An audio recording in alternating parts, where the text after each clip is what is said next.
ನಾನು ಮೀಟ್ ಮಾಡಬೇಕು ಅನ್ನೋ ರೀತಿಯಲ್ಲಿ ಯಾವ ರೀತಿ ರಿಕ್ವೆಸ್ಟ್ ಮಾಡಿದ್ದಾರೆ ಏನು ಅಂತ ಸರ್? ಕಾರಣ ಏನು ರೀಸನ್ ಕೊಟ್ಟಿದ್ದಾರೆ? ನೋಡಿ, ಈಗ ನಾನು ಅದು ಕಲಿಸಿದ್ದೇನೆ DIG ಸಾಂಬ್ಗೆ. ಅವರು ಆ ನಂತರ ಪರಿಶೀಲನೆ ಮಾಡಿಕೊಂಡು SP ಅವ್ರಿಗೆ ಕೊಡ್ತಾರೆ. ನಮ್ಮ ಹಂತಕ್ಕೆ ನಾವು ಅದು ಕೊಡ್ತಾರೆ, ಅದನ್ನ ನಾವು ಫಾರ್ವರ್ಡ್ ಮಾಡಿದ್ವಿ. ಅದು ದರ್ಶನ್ ಅವರು ಅನ್ಸು ಕುಮಾರ್ಗೆ ಅವ್ರಿಗೆ ಕಲಿಸಿದ್ದಾರೆ.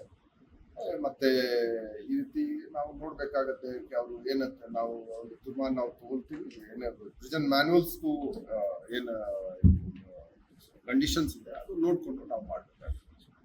ಸರ್, ಸಾಮಾನ್ಯವಾಗಿ ಜೈಲಿನ ಮ್ಯಾನ್ಯುವಲ್ ಪ್ರಕಾರವಾಗಿ ಒಬ್ಬ ವ್ಯಕ್ತಿ ಕೈದಿಯನ್ನು ವಿಚಾರಣೆಯಿಂದ ಕೈದಿನ ಭೇಟಿ ಮಾಡಬೇಕಂದ್ರೆ ಯಾವ ರೀತಿ ಪರ್ಸನಲ್ ಮೀಟ್ ಆಗ್ಬೇಕಂದ್ರೆ ಯಾವ ರೀತಿ ಯಾವ ರೀಸನ್ಸ್ ಇರ್ತದೆ? ಅದು ನಾವು ಮೊದಲೇ ಹೇಳಿದಾಗ ಯಾರು ನೋಡಿ, ಪ್ರೆಗ್ನೆಂಟ್ ವುಮೆನ್ಗೆ ನಾವು ಕೊಡ್ತೀವಿ, ನಾವು ಚಿಕ್ಕ ಚಿಕ್ಕ ಮಕ್ಕಳಿಗೆ ನಾವೇ ಕೊಡ್ತಾ ಇದೀವಿ. ಇವಾಗ ಯಾರು ಭೇಟಿ ಮಾಡ್ಲಿಕ್ಕೆ ಹೋಗ್ತಾರೆ ಮ್ಯಾನ್ಯುವಲ್ಸ್ ಇಲ್ಲ, ಅದು ಕೂಡ ನಾವು ಒಂದು ಅವ್ರಿಗೆ ನಾವು ಚಿಕ್ಕ ಮಕ್ಕಳಿಗೆ 4 years 5 years ಎಲ್ಲ ಮಕ್ಕಳಿಗೆ ನಾವು ಆಸ್ಪತ್ರೆ ಕೊಡ್ತಾ ಇದ್ವಿ.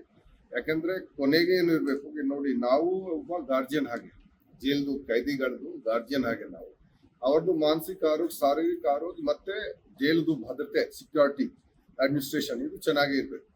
ನಾವು ಕೆಲವು ಅವ್ರಿಗೆ ಇನ್ಸೆಂಟಿವ್ ಕೊಡ್ತೀವಿ. ಯಾರು ಒಳ್ಳೆ ನಡತೆ ಇಟ್ಕೊಳ್ತಾರೆ, ಅವ್ರದ್ದು ಯಾರು ರಕ್ತ ಸಂಬಂಧಿ, ಯಾರಿಗೆ ವಯಸ್ಸಾಗಿರ್ತದೆ, ಯಾರಿಗೆ ಬೇರೆ ಸಮಸ್ಯೆ ಇರುತ್ತೆ, ಅವರು ಬಂದ್ರೆ ನಾವು ಅವ್ರಿಗೆ ಒಂದು ಪೊಲೀಸ್ ಸಂದರ್ಶನ ಅದು ಒಂದ್ಸರ್ತಿ ಅವ್ರಿಗೆ ನಾವು ಆಸ್ಪತ್ರೆ ನಾವು ಕೊಡ್ತೀವಿ. ಅದೇ ರೀತಿ ಇಲ್ಲಿ ಕೂಡ ನಾವು ನೋಡೋದು, ಈ ಅವ್ರಿಗೆ ಏನಾದ್ರು ನಾವು ನೋಡ್ತಾ ಇದ್ವಿ, ಅವರು ಹೇಳ್ತಾ ಇದ್ದಾರೆ ಇಲ್ಲ ಸ್ವಲ್ಪ ಮಾನಸಿಕವಾಗಿ ಬಹಳ ಕುಗ್ಗಿದ್ದಾರೆ, ಅದೇನಿದೆ. ಸೊ ನಾಳೆ ಜನ ನೋಡಿ ಎಂತ ಜನ ಇರ್ತಾರೆ. ನಾವು ನಮ್ಮ ಜೈಲಿನಲ್ಲಿ ಆರೋಗ್ಯದ ಸಮಸ್ಯೆ, ಮಾನಸಿಕ ಆರೋಗ್ಯ ಮತ್ತೆ ಶಾರೀರಿಕ ಆರೋಗ್ಯದ ಸಮಸ್ಯೆ ಸಲುವಾಗಿ ಹೋದ ವರ್ಷ 78 ಜನ ಸತ್ತಿದ್ದಾರೆ. ಅದೊಂದು ದೊಡ್ಡ ಸಂಖ್ಯೆ. ಅದು ಅದರ ಬಗ್ಗೆ ಯಾರು ಅದು ಕಾಳಜಿ ತಗೊಳ್ಳಲ್ಲ. ಬಹಳ ನಾವು ಅಷ್ಟು ಕಾಳಜಿ ನಾವು ತಗೊಂಡಿಲ್ಲ. ನಾವು ನಮ್ಮ ಕೈದಿಗಳದ್ದು ಮಾನಸಿಕ ಸ್ವಾಸ್ಥ್ಯ ಮತ್ತೆ ಶಾರೀರಿಕ ಸ್ವಾಸ್ಥ್ಯ ನೋಡ್ಬೇಕಾಗುತ್ತೆ. ಯಾವ ರೀತಿ ಅವ್ರದ್ದು ಅದು ಹೆಲ್ತ್ ಕಂಡೀಷನ್ಸ್ ಇದೆ, ಆ ಹೆಲ್ತ್ ಕಂಡೀಷನ್ಸ್ ನಾವು ನೋಡ್ಕೊಂಡು ಕೆಲವು ಜನ ಅವ್ರಿಗೆ ಭೇಟಿ ಮಾಡ್ಲಿಕ್ಕೆ ಬರ್ತಾರೆ, ಆ ಪ್ರೊವಿಷನ್ ಇದೆ. ಮತ್ತೆ ಅದಕ್ಕೆ ಯಾರು ಅಂಗವಿಕಲ ಅವರು ಇರ್ತಾರೆ, ಅವರು ಬಂದ್ರೆ ಅವ್ರಿಗೆ ನಾವು ಕೊಡ್ತೀವಿ. ಮತ್ತೆ ಬಹಳ ವಯಸ್ಸಾಗಿರ್ತಾರೆ, ಅವ್ರದ್ದು ಕ್ಲೋಸ್ ರಿಲೇಟಿವ್ ಇರಬೇಕು. ಇದು ಸುಮ್ಮನೆ ಊರಿನವರಿಗೆ ನಾವು ಅದೆಲ್ಲ ಮಾಡಲ್ಲ. ಕ್ಲೋಸ್ ರಿಲೇಟಿವ್ ಬಂದ್ರೆ ಫುಲ್ ಪ್ರಿಸನ್ ಮ್ಯಾನ್ಯುವಲ್ ಪ್ರಕಾರ ಅವ್ರಿಗೆ ಭೇಟಿ ಮಾಡೋದು, ಅವ್ರಿಗೆ ಆಸ್ಪತ್ರೆ.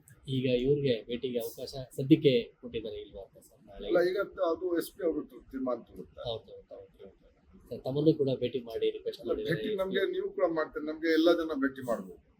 ನಾವು ಇರೋದು ಭೇಟಿ ಮಾಡಕ್ಕೆ. Yes sir. ಯಾರ ಜನಕ್ಕೆ ಸಮಸ್ಯೆ ಇದ್ರೆ ಅವ್ರಿಗೆ ನಾವು ಅವ್ರಿಗೆ ಆ ಒಂದು ಅವ್ರದ್ದು ಅಹವಾಲು ಕೇಳ್ಬೇಕು. ಅಹವಾಲು ಕೇಳ್ಬಿಟ್ಟು ಯಾರಿಗೆ ಕಲಿಸ್ಬೇಕು ಅವ್ರಿಗೆ